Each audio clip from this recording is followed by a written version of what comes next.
ನಮಸ್ತೆ Karnataka. Madeshwara tour and travels ವತಿಯಿಂದ ಇದೇ ಆಗಸ್ಟ್ ತಿಂಗಳಲ್ಲಿ ಕೇದಾರ್ನಾಥ್, ಬದ್ರಿನಾಥ್, ಯಮುನೋತ್ರಿ, ಗಂಗೋತ್ರಿ, ಉತ್ತರಕಾಶಿ, ಗುಪ್ತಕಾಶಿ, ಹರಿದ್ವಾರ, ಋಷಿಕೇಶು, ಡೆಲ್ಲಿ ಸ್ನೇಹಿತರೆ 13 ದಿನಗಳ ಸುಖಕರ ಪ್ರವಾಸ.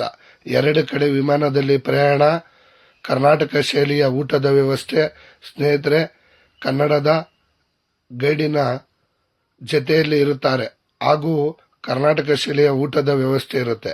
2 ಕಡೆ ವಿಮಾನದಲ್ಲಿ ಪ್ರಯಾಣ ಇದೇ ಆಗಸ್ಟ್ ತಿಂಗಳಲ್ಲಿ ಆಯೋಜಿಸಲಾಗಿದೆ. ಸ್ನೇಹಿತರೆ ಮಾದೇಶ್ವರ ಟೂರ್ ಆ್ಯಂಡ್ ಟ್ರಾವೆಲ್ಸ್ ಅನ್ನು ಸಂಪರ್ಕಿಸಿ. ಬುಕ್ಕಿಂಗ್ ಪ್ರಾರಂಭವಾಗಿದೆ. ಸ್ನೇಹಿತರೆ ಕರೆ ಮಾಡಿ ಬುಕ್ಕಿಂಗ್ ಮಾಡಿಕೊಳ್ಳಬಹುದು. ಇದೇ ಆಗಸ್ಟ್ ತಿಂಗಳಲ್ಲಿ ಪ್ರವಾಸವನ್ನು ಹಮ್ಮಿಕೊಳ್ಳಲಾಗಿದೆ. ಬುಕ್ಕಿಂಗ್ ಪ್ರಾರಂಭವಾಗಿದೆ. ಕರೆ ಮಾಡಿ ಬುಕ್ಕಿಂಗ್ ಮಾಡಿಕೊಳ್ಳಿ. ಕೇದಾರ್ನಾಥ್ನಲ್ಲಿ ಜ್ಯೋತಿರ್ಲಿಂಗದ ದರ್ಶನ ಹಾಗೂ ಯಮುನೋತ್ರಿ ದರ್ಶನ, ಗಂಗೋತ್ರಿ ದರ್ಶನ, ಉತ್ತರಕಾಶಿ ದರ್ಶನ ಹಾಗೂ ಬದ್ರಿನಾಥನ ದರ್ಶನವಿರುತ್ತೆ. ಸ್ನೇಹಿತರೆ ಹಿಂದೆ ಭೇಟಿ ಕೊಡಿ ಮಾದೇಶ್ವರ ಟೂರ್ ಆ್ಯಂಡ್ ಟ್ರಾವೆಲ್ಸ್. ನಮಸ್ತೆ ಕರ್ನಾಟಕ.